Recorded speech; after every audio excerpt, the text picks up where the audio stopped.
Boy. It's looking like we're gonna get some storms. Perfect. Perfect, perfect, perfect.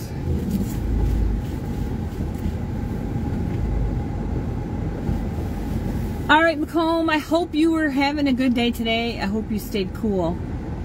Really, really cool. It was uber humid and really warm. The temps weren't that high, but the humidity made it really terrible as far as how it felt.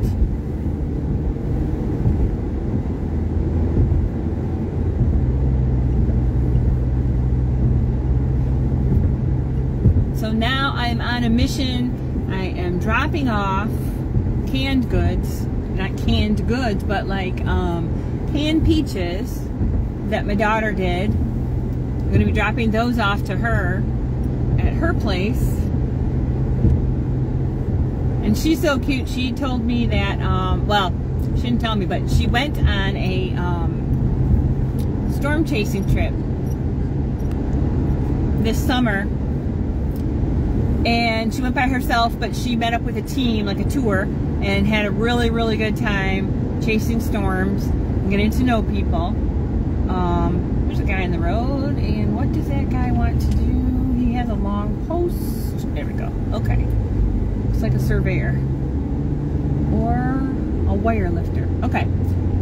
Anyway, she went storm chasing this summer, so she just sent me a thing that said, hey, watch out for severe weather, it's coming, and she's like all excited. And then that was, I don't know, maybe half an hour ago, and then I'm just sitting there in the air conditioning, and I was looking at pictures that I'm going to be posting of fails and good things that are going on, and I get a text from her. She says, are you still coming over? And I was like, oh, that's right.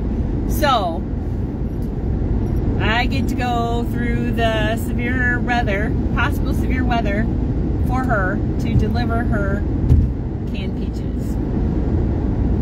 And the reason she couldn't take them with her after she got done canning is because you have to let them sit overnight. You have to let the jars cool, and as the jars cool, the air goes out of the jars and a vacuum is created, and the little bump on the lids gets depressed, like it pops down, and that's the boop, the pop thing that you hear after you get done canning. And I told her, don't worry, I'll just bring them out to you. So I forgot about that, so I'm heading out there now, and I'm trying to think of what to tell you today. All I know is it's August and I'm so tired. I don't know if you guys are too, but I'm a little bit tired.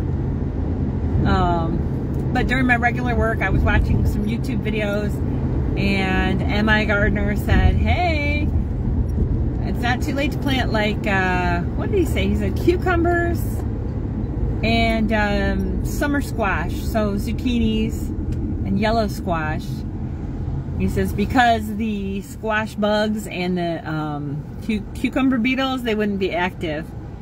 And I was thinking about it. Today's 28th. So, and his video was on the 18th. So, I don't know, 10 days later, I don't know if I'm going to have time to grow those crops out. I'll have to look at the seed packages and decide whether I can put in more cucumbers and more zucchini. Because I've only got, like, I don't know, 2 medium-sized zucchini so far, and I have 3 zucchini plants. They're small, but they'll grow. So I was thinking about it, but like on days like today, it's so humid and warm that the thought of going outside even is just not happening. So instead, I've been making to-do lists. Like on my to-do list, I have bee balm that is done blooming, so there are no more the tubular flowers for the hummingbirds to get into. Those petals, flowers are already gone. And the let's see what else. Oh, so they also are getting the they're planted really close together. I need to divide them and separate them out. They also got the like the powdery mildew on them. That's on bee balm, Jacob Klein bee balm. It's red. So what I want to do with those, this is on my to-do list, I'm going to cut them to the ground, and I may take the seed heads and try and spread them along the front nature shrub. What did I call that? Nature habitat shrubbery out front, and then they can grow on their own there. They'll be pretty happy there. And then I will dig up some clumps and move them somewhere else. I have to figure out where I can put them so they'll be happy for next year. And in the places where there are no bee balm and there's just the little stubs in the ground, I'm gonna put in a couple more cucumber seeds, like mound up some cucumber, not cucumbers. I'm gonna put the zucchini. So start some zucchini seeds up in there. Maybe just 2 plants, like maybe kind of close to the edge, so that I can monitor them, like from the kitchen window. Because I think I can see that patch from the kitchen window. That's one of the things I need to do. I have photos of different things. Oh, I forgot to, I don't think I took photos of them. I gotta add them to my fail collection. What was another one? Another one is, oh, I have a lot of milkweed plants on the east side of the house, which is kind of shady, and they all went, ooh, they didn't crack, but they like wilted over. So I was gonna clip those all off, and I don't know if I'm gonna put them in the compost pile. I might put them there, or I might put them in the very back of the property. And let's see, what else is coming up for the fail? The fail is, I planted my pumpkins way too early apparently, because they're all ready. They're like, the orange pumpkins are all orange. The white stackables are like full size. And they're ready to get harvested too. So next year's calendar, I need to be really specific about when I'm going to plant the pumpkins to make sure that they're ready closer to Halloween, if possible.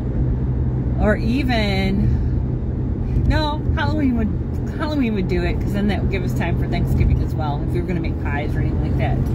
So the pumpkins were ready too early. And the tomatillos, I put 2 tomatillo plants in the right-sided raised kitchen garden bed. No tomatillos are going to go in any raised beds.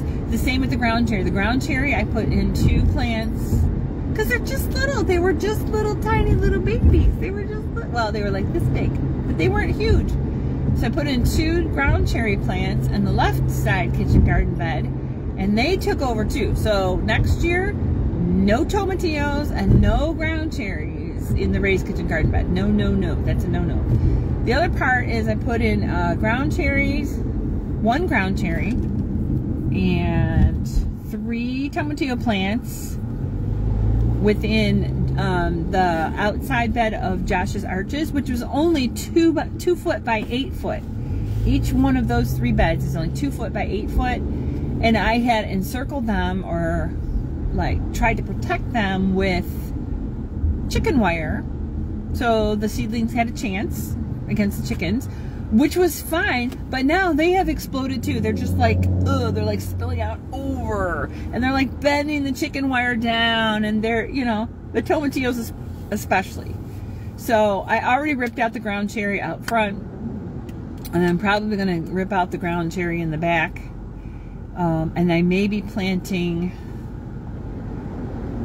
let's see, for the fall, I may be planting more spinach. Actually, no, probably more peas, more shelling peas there. The tomatillos, I've been trying to collect them. I gotta make some salsa verde sometime, or give them away to people who will make it, because I don't eat a lot of salsa, because I don't make a lot of salsa. So I am learning about spacing, when to start things. And then I learned that a cucamelon, I bit one in half because I've been like coveting them. Those are those little tiny ones that are growing on the trellis at the raised kitchen garden bed, and they look like little watermelons. They're just really, really small, just super small, maybe like the size of my thumb, knuckle, the first part of my thumb up here. Or smaller. They're really tiny and they're really cute. And I was really excited to try them. My brain said watermelon. And when I bit it in half, I was like, oh, this is not watermelon. It's a cucamelon. So it's supposed to be a sour, it's like a sour cucumber. And if you collect a bunch of them, then you can pickle them, I guess. And I need to try a couple more just to make sure that the flavor, that's what they're supposed to taste like. And then if I decide to grow them next year, I need to start cucamelons at the same time as tomatoes and peppers. So what did I do? Mid-March, I think it was. Mid-March, mid-April, mid-May. Yeah, that's about 8 weeks. Yeah, so if I do cucamelons next year, I'm going to start them at the same time as tomatoes and watermelons. And I'm going to make sure that they have a really good trellis. Let's see, what else? What other changes? So some things I need to start later, like pumpkins. Some things I need to start earlier, like cucamelons. Oh, when my daughter was over, she saw the giant hanging Tahitian melon that's there. It's like the second one that I've been seeing growing. I've been giving some of the smaller ones away so people can try them. And Tahitian melon is a winter squash like butternut. And it tastes like butternut, and you cook it like butternut squash, but it's sweeter. And it's actually pretty good. But my daughter was saying, hey, how long is this? And, you know, is there a record for the longest squash? I don't know. So I need to look that up. If you know if there's a record for the longest Tahitian melon squash, then put it in the comments. Let me know. But I'll need to do that otherwise when I get home. And then I need to cut, I'm going to be cutting down, like, there's so many sunflowers now that are done, totally done.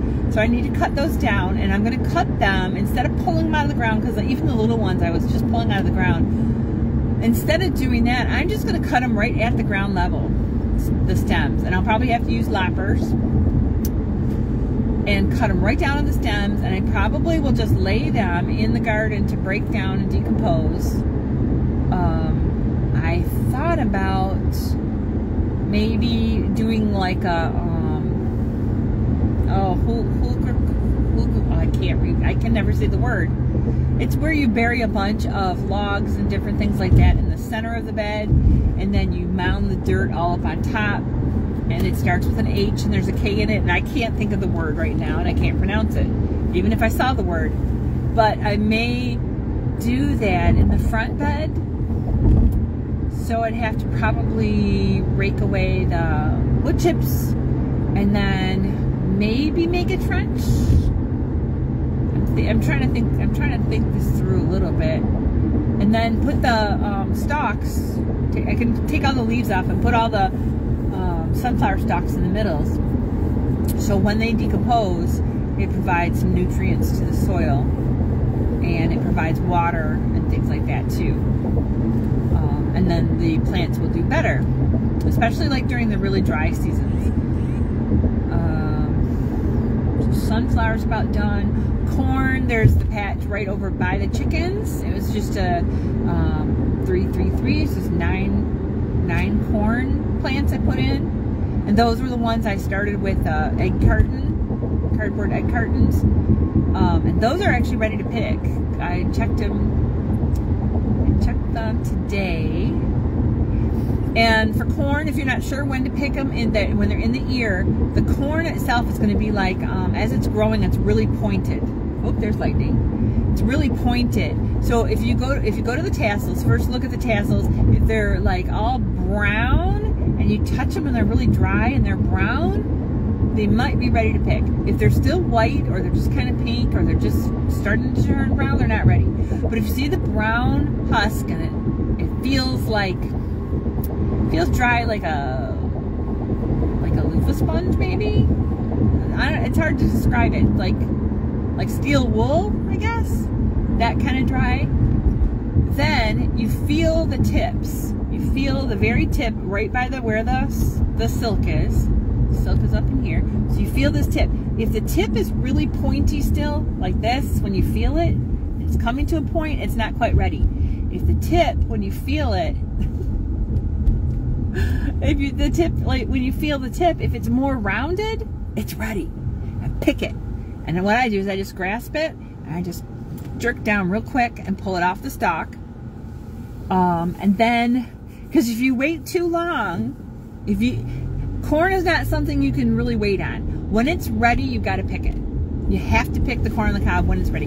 If you wait longer, the kernels, turn my lights on, the kernels will start turning really dry, and they'll start being hard. And even if, and if you open it, and I mean, it'll look like corn, but when you go to cook it and eat it, it's really tough. It's disgusting. You don't want it then. So you got to watch your corn. If you pick it too soon, the kernels won't all be ready to go, but it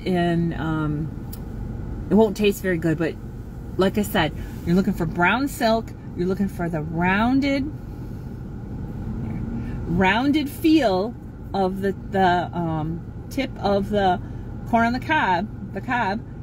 If it feels rounded inside, and you're going to have a whole lot more like husk up here, then it's ready to go. And rip it off and enjoy it. Some people will peel it back. I just don't like to peel it back because then I'm exposing the kernels and the cob to whatever's out there. And if it's not quite ready yet, then then I feel like I'm putting it at, putting it at risk. I don't know. That's corn on the cob. And then I found an awesome way to cook it, and that is to remove just a little bit of the husks on the outside. You can cut both ends, whatever, just the leaf part, some of the leaves on the either side. You can if you want to, but anyway, corn on the cob, leave it in the husk, put it in the microwave for 1 minute. I think this idea came from Kay Willis, thank you so much. Put it in the microwave for 1 minute. You don't have to water it, or you don't have to wrap it or anything like that. Microwave for 1 minute. When you pull that sucker out, it's going to be done. When you go to pull it open, it's really, really hot. So be ready. It's going to be really hot and steamy, but it's delicious. So if you wanted to send your kids back to school with something that they would be, a little bit more healthy for them, right from your garden or from the market stand, corn on the cob is something that you can easily take and eat. You may have to pack some dental floss for them, but it's something really delicious. Or if they've got the braces, then they could just cut them off the husks or off the cob. But corn on the cob is delicious. Or take it to work, because it's just good. It's very good. Corn on the cob. The cucumbers, I made pickles the other day and did a canning lesson with somebody. If you are interested in learning how to can, I can teach you. You're teachable. You're not too old and you're not too young. You're teachable. And you can learn how to can if you would like to. Just let me know. I think what I'm going to start doing is I'm going to say, like for right now, I've been providing the jars and I actually have the produce. I had cucumbers for pickles. I have peaches. But that's not going to last forever. So what I might do is ask people to buy a box of the jars they want to use and to bring their produce, and then I'll do all the other work. I think I might do that because I know there are more people that want to learn to can, but they're afraid. And so if you do it in my kitchen and I can show you, and you can mess up while I'm watching, or you can do it great while I'm watching, you're going to get feedback, and then you may have more confidence to try it at home. And when you see how simple it is, it's simple. It's all a process. The thing I don't like about it is the hot water part. Go figure. But I mean, I can do it, so you can do it too. And I haven't had any major burns. And the people that I've taught haven't had major burns either. And also, I can teach you how to make jam, because now I know how to do it without burning myself as well. And that's pretty simple too. And and easy. Simple and easy. Because there's not too much involved in that. If you haven't got a dehydrator yet and you're thinking about getting one, what I use, somebody had a question about that this week, is an Excalibur. It's white. It has 5 trays. And if you go on Amazon right now, this is not an advertisement, but I just happened to look it up for somebody. The one that I had, the Excalibur with the 5 trays, that's white, is I think on Amazon it says they're being discontinued, and they were available for like $150. Like $150 for 5 trays. That's pretty good. It runs on electricity. It can be a little loud. It does give off heat. So if you, like I have ours in the mudroom bathroom, which also has an exhaust fan always sucking out hot air. So when I run it in the winter time, it heats the bathroom up, which is good because it doesn't have its own heat. And when I run it in the summertime, it doesn't heat the bathroom up because that exhaust fan is always going. It's a little loud. If you wanted to put it in a mudroom, or you wanted to put it like if you have space in your garage and an extra socket, it's not gonna, there's no harm gonna come to it in the garage if you've got, you know, electricity there. But it is so easy to use for dehydrating. It's incredible. And if you didn't grow food, or you don't go to a market, that doesn't matter. You can buy frozen, let's say you buy frozen peas, or you buy frozen mixed vegetables. They're already prepped for you. They're ready to go. You just have to like put them on the trays, put them in the dehydrator, put the lid on, set the timer, walk away, check them in 8 hours and see, and check them in 10 hours and see. And eventually you're going to get to know how long different things take. This dehydrator does have a little knob that says vegetables or fruit or things like that. There's a little bit of advanced stuff to know for some things, but you want to do peas and carrots, simple. You want to do canned peaches, like not necessarily like from like homegrown to like, you know, from the jars. Maybe you get it from cans, metal cans at the grocery store, and you want to dehydrate them. Oh, they taste like candy. You want to dehydrate watermelon? That tastes like candy. You want to dehydrate strawberries? Ooh. You want to make your own raisins? Holy macaroni and cheese. That's almost my favorite thing. Pineapple's delicious. But the homemade raisins, I am not a raisin fan. Not usually. Yeah. And there was an incident with my little brother when he was younger, and he really liked raisins so much he had to go to the doctors to get them extracted. So I was like, raisins are disgusting. But when you dehydrate your own from grapes you get from the grocery store, oh, what a difference! And they're really large and they're juicy. Well, they're not juicy, but they're not juicy, but they're there's just more substance to them when you do them yourself. Oh man, they're so good. And you can get the green grapes or you can get the purple grapes. And when you do dehydrating, you don't need special canning jars with special lids. You can reuse pickle jars or jelly jars, peanut butter jars, anything that had a lid originally and a container is what you can put your dehydrated food in. I actually put them in, when I'm running out of jars, I will put them in Ziploc bags, like freezer bags. And I'll put like a small bag of something into a larger freezer bag. And just to keep them sealed. And I'll put them in the pantry. And they're fine. And they stay dehydrated.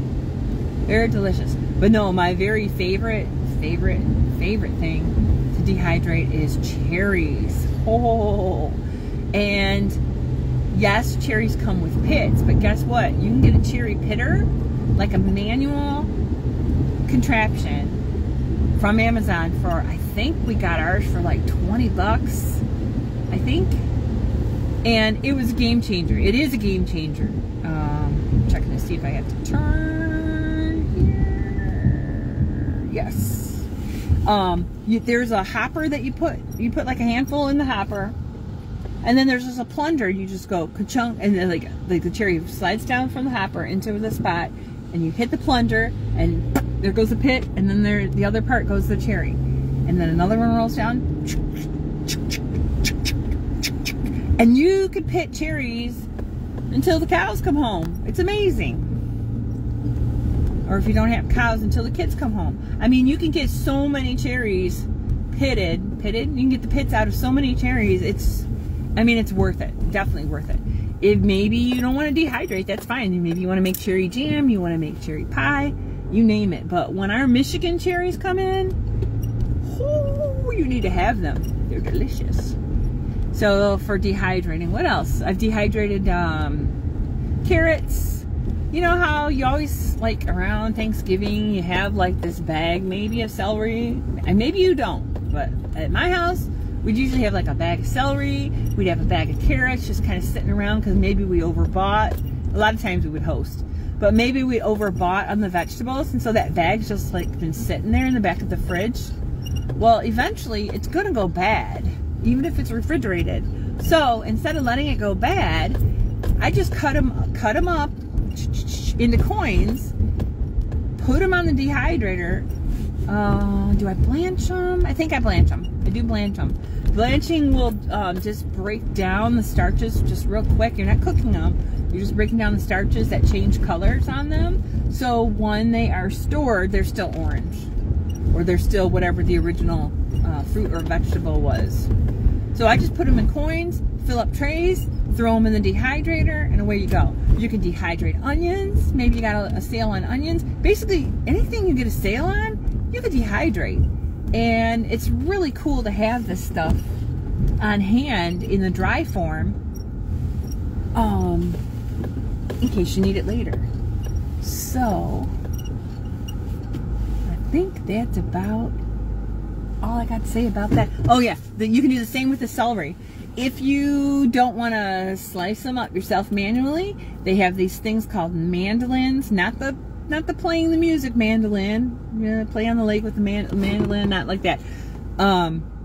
They have these things, they're either flat boards, or the ones I have is like a flat board that's attached, that goes to the top of a clear container to catch everything, and you just take the piece of whatever, and you just, and the little pieces go into the container, and you can take this stuff in the container and dehydrate it. Winning!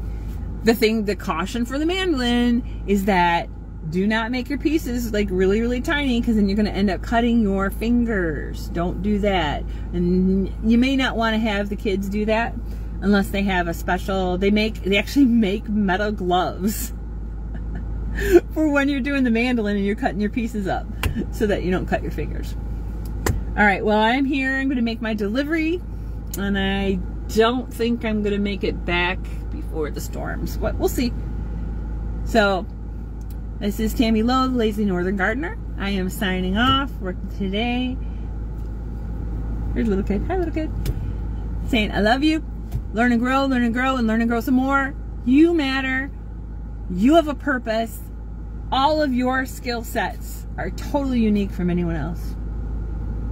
Don't let anyone devalue you. Don't let anyone tell you you're less than anything. You are particularly unique. You were created for a purpose, special purpose. And there are plans for you and for your life. So,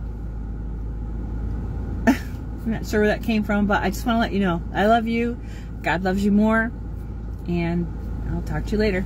Bye.